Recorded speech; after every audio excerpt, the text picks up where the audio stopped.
پچھلے مسلسل 10 دن سے آپ دیکھیں میڈیا نے کیسا ہنگامہ کھڑا کیا ہوا ہے. ہر ٹی وی چینل کے اوپر وہ بلیک ڈے کے نام کا ایک اشتہار چل رہا ہے. اب یہ اشتہار بھی پاکستان کی عوام کے ٹیکسز کے پیسوں سے ہی چل رہے ہیں. ظاہر ہے اس کی فیس انہوں نے ادا کرنی ہے نا, مفت تو کوئی اشتہار نہیں چلاتا. تو اور کس طریقے سے اسے ایک پروپیگیٹ کیا جا رہا ہے. میں یعنی یہ جو ایکٹیویٹی ہے اس کے خلاف نہیں ہوں, جو کچھ یعنی یہ کیا جا رہا ہے عوام کو ایجوکیٹ کرنے کے لیے, لیکن اگر اسی طریقے سے آپ کسی ایک خاص چیز کی لکیر پیٹیں گے تو مئی کا ہی مہینہ تھا اور تاریخ تھی 12, ایک ڈکٹیٹر نے قتل عام کیا کراچی کے اندر صرف اپنی حکومت کو دوام دینے کے لیے. تو اصولاً تو اس دن کو بھی بلیک ڈے ڈکلیئر کرنا چاہیے تھا, کیونکہ عوام تو اس دن مری تھی. عوام اس دن بھی مری, وہ میڈیا تو رپورٹ نہیں کر رہا, لیکن عوام تو مری ہے. سوشل میڈیا کے ذریعے ویڈیوز تو پبلک میں عام ہوئی ہیں. تو اس طرح اگر بلیک ڈیز ہم گننا شروع کریں تو پاکستان کی ہسٹری بلیک ڈیز کے ساتھ بھری پڑی ہے.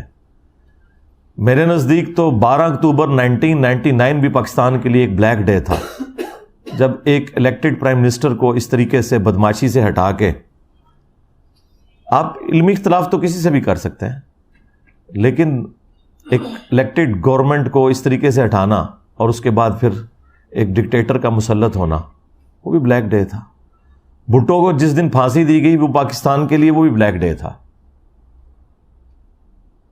اور اسی طریقے سے جس دن پاکستانی قوم کو امیدیں دلا کے ایک پولیٹیکل کیس بنا کے کہ پاکستانیوں کا اربوں روپیہ دوسرے ملکوں میں ہم پاکستان لے کے آئیں گے, 5 ججوں نے مل کے کروڑوں روپیہ لگا کے, آج تو خیر ہم کہہ سکتے ہیں اربوں روپیہ لگا کے اینڈ پہ ایک اقامہ نکالا, وہ بھی بلیک ڈے تھا پاکستان کی تاریخ کا. لیکن اب خاص طور پر چونکہ ایک پولیٹیکل جماعت کو ٹارگٹ کرنا ہے, اس کی وجہ سے یہ پروپیگنڈا ایک میڈیا کے اندر چل رہا ہے.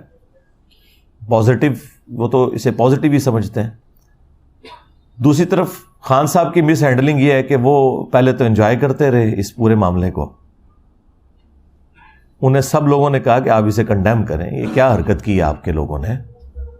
تو وہ آگے سے یہ کہتے رہے کہ بھائی جب مجھے گرفتار کریں گے تو ایسے تو ہوگا.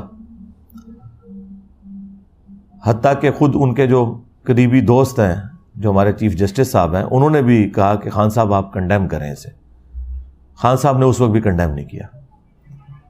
اس کے بعد پھر ظاہر ہے کہ آپ کو پتہ ہے ہمارے سیکیورٹی ادارے, انہوں نے پھر طے کر لیا کہ ٹھیک ہے اب خان صاحب کو سبق سکھانا ہے. اس کا آغاز خان صاحب کی غلطیوں سے ہوا, اور اب آپ دیکھ رہے ہیں 2 دن پہلے انہوں نے صحافیوں کے سامنے یہ بات کر دی ہے کہ یہ بالکل غلط ہوا ہے. یہ اس وقت کر دیتے نا تو یہ اتنا بڑے لیول کا کریک ڈاؤن نہ ہوتا. لیکن اب میں اسے یہ بھی نہیں کہہ سکتا کہ دیر آئے درست آئے, یہ بہت دیر سے آ گئے.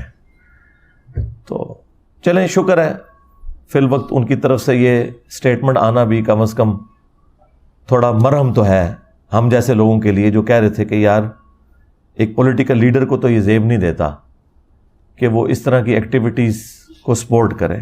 اس کا کام ہے کہ وہ اعلانیہ آ کے اسے کنڈیم کرے کہ یہ کام غلط ہوا ہے. لیکن اب جو کچھ میں دیکھنے جا رہا ہوں, میں نے آپ کو پہلے بھی بتایا تھا, جب تحریک عدم اعتماد کامیاب ہوئی تھی تو میں نے آپ کو کہا تھا کہ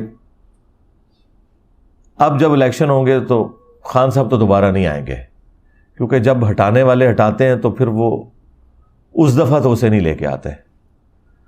تو اس وقت لوگ کہہ رہے تھے کہ جناب آپ کو سمجھ نہیں ہے. میرے خیال وقت کے ساتھ آپ کو سمجھ آتی جا رہی ہوگی.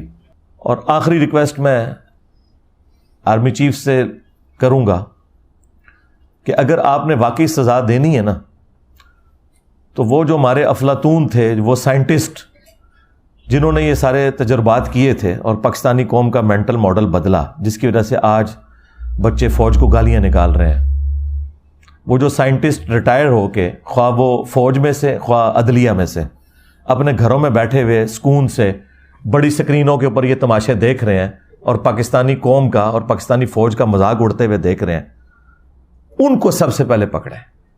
اور اگر آپ ان کو نہیں پکڑ سکتے نا تو پھر یہ سارے کا سارا کریک ڈاؤن، یہ سارے کا سارا بلیک ڈے اس کو ڈکلیئر کرنا، اس کا کوئی فائدہ نہیں ہے، کیونکہ جب تک چور کی ماں کو نہیں نہ ماریں گے آپ، یہ چور نئے پیدا ہوتے رہیں گے۔ تو اصل مجرم وہ لوگ ہیں جو یہ سارے تجربات کرتے ہیں اور اب سکون سے بیٹھ گئے ہیں گھروں میں۔ رہ گئے یہ بچے، ان بچوں کو تو انہوں نے یوز کیا تھا، تو اس وقت تو یہ بچے آپ کے اپنے بچے تھے۔ اب ان بچوں کو ڈسون تو نہ کریں، خود ان کو یہ راستہ دکھا کے۔ ہو سکتا ہے آج کی قیادت یہ کہ جی ہم اس سسٹم کا حصہ نہیں، وہ پرانی قیادت تھی، تو بھئی یہ بچے بھی پرانی قیادت نے بنائے ہوئے تھے۔ اگر آپ اس پرانی قیادت کو سزا نہیں دے سکتے تو ان بچوں سے بھی درگزر کریں۔ ہاں، جو بالکل آدھی قسم کے مجرم ہیں، جس طرح یہ کہہ رہے ہیں کہ کچھ اس میں دہشت گرد بھی ہیں، کچھ 40-50 کے قریب جو ٹرینڈ تھے، جنہوں نے ایک جگہ پہلے عسکری ٹاور کو بھی آگ انہوں نے لگائی، اور اسی طریقے سے جناح ہاؤس کو، کور کمانڈر ہاؤس کو بھی آگ انہوں نے لگائی، یہ ٹرینڈ لوگ تھے۔ جو اوپر کے جو لوگ ہیں انہیں پکڑیں، یہ جو ہزاروں میں آپ نے لوگ پکڑے ہوئے ہیں اور پھر آپ فوجی عدالتوں میں کہہ رہے ہیں مقدمات چلائیں گے، یہ تو بیچاروں کی زندگیاں پوری سپائل ہو گئی، ان کے تو پیچھے سارے رل گئے، ان کے ماں باپ بھی، بیوی بچے بھی۔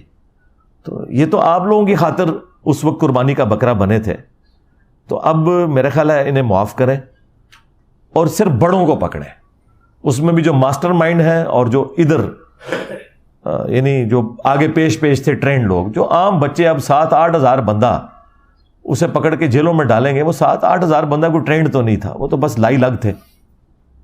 اس وقت تو کتنے شوق سے لوگ جا رہے تھے، اب آپ دیکھ رہے ہیں ایک ایک کر کے بندوں کی ویڈیوز آ رہی ہیں کہ جی مجھ سے یہ غلطی ہو گئی، میں معافی مانگتا ہوں۔ اور اس وقت ان کا آپ جوش کا لیول دیکھیں، لگتا تھا پتہ نہیں پاکستان میں کوئی انقلاب لے کے آ جائیں گے یہ۔